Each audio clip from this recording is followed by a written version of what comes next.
I've had a passion since I was little, and I don't know why. I've always been attracted to older houses. My dad did a lot of things. He built an addition on the house. He worked with his hands a lot, and so I was always his helper. So I grew up doing construction with him. I roofed my parents' house when I was 11 years old with my dad, things like that. So I've always just been attracted to it.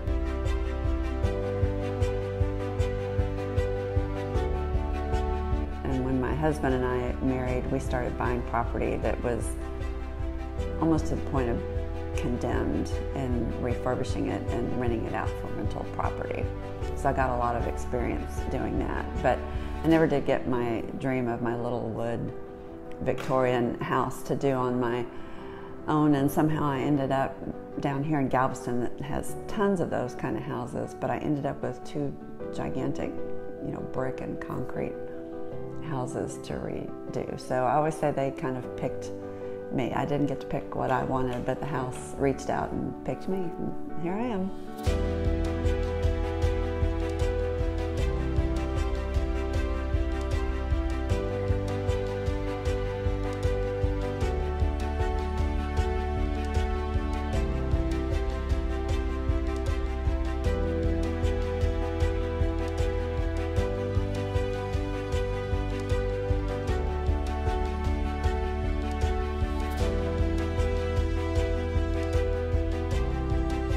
She tells me one day, I've got something to tell you. I bought this house. So it was beautiful when I came inside, it's like, wow, this is beautiful. So hard to believe the beauty of the house and the age of the house and the neglect that it had gone through and such, but it was exciting to see the house in all its glory, even though it was in great need of repair. So then whenever we started doing a few things, but then when Janie decided that it was really important for her to move it into the nonprofit, she needed a board. And so she asked myself and another friend, to be on the board, because she knew we definitely had a passion for the restoration and preserving the house.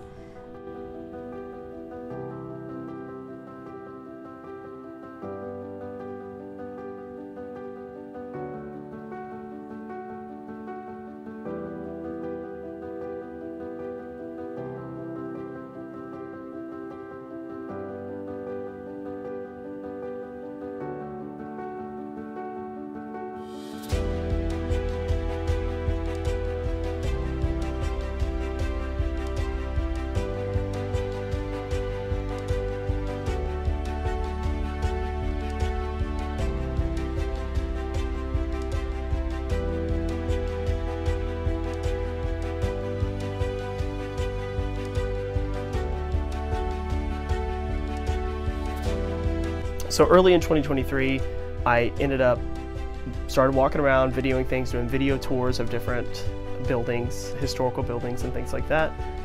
And in the summertime, I had started talking to Janie about filming inside of the League Kintner Mansion.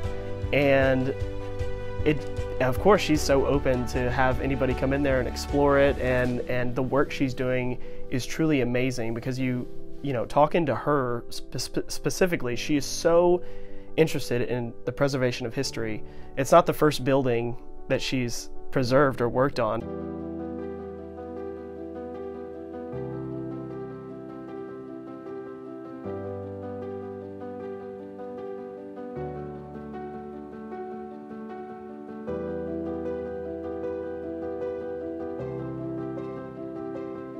So I have the Lucas Apartments across from the Bishop's Palace, and that was a fluke. My sister posted on Facebook that they were for sale with haha, you should buy this. Here I am, and then working on that house, driving by, I would see this house, and it was just kind of the same. It was very sad. The condition was bad. Windows were open and never closed. It extension cords hanging from window to window, and it clearly had a lot of problems, and I worried about it. So when it went for sale, I got it.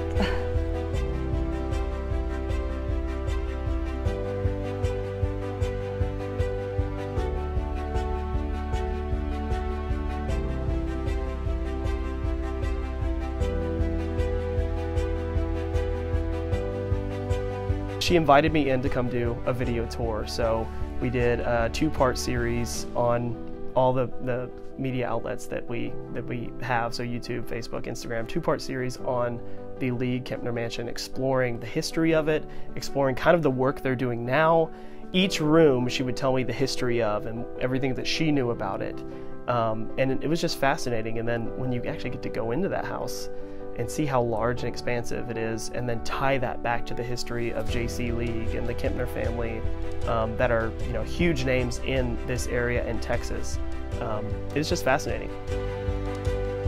I was inspired by something the Historical Foundation does, and that's buy property that nobody else will tackle, and they refurbish it and then sell it to get their money back, and they have a revolving fund, and they take that money and buy another house. And I thought, well, I can buy this, do the big structural work, and get it solid so that somebody else won't be so scared of it and will buy it and carry on.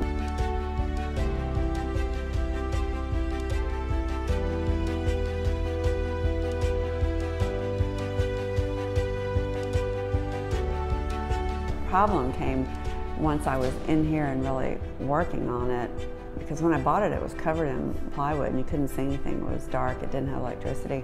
Once I got it opened up and looked at it and realized how original it was, I couldn't bring myself to sell it.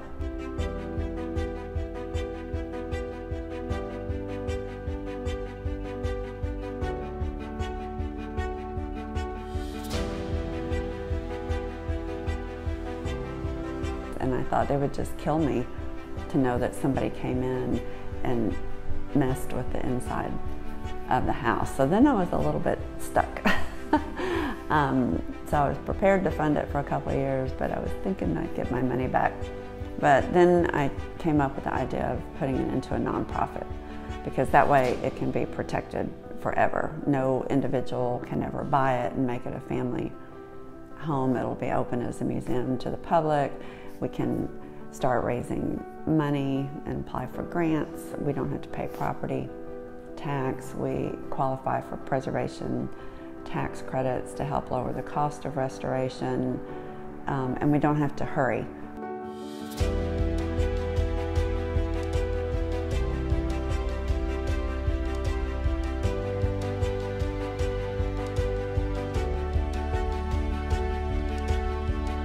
We don't have name recognition yet. We're just getting started. We've just applied for our first grant, so I'm still kind of the major funder of the work, but the goal is to move away from that and start doing more and more and more of the fundraising and make this self-sustaining. So we have a business plan and a budget plan, and for a first year, I think we've done pretty well. We just put the house in the nonprofit in December.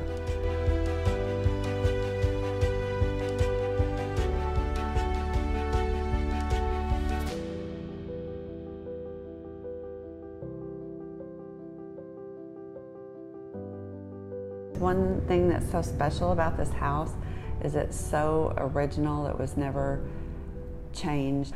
It's just like a time capsule.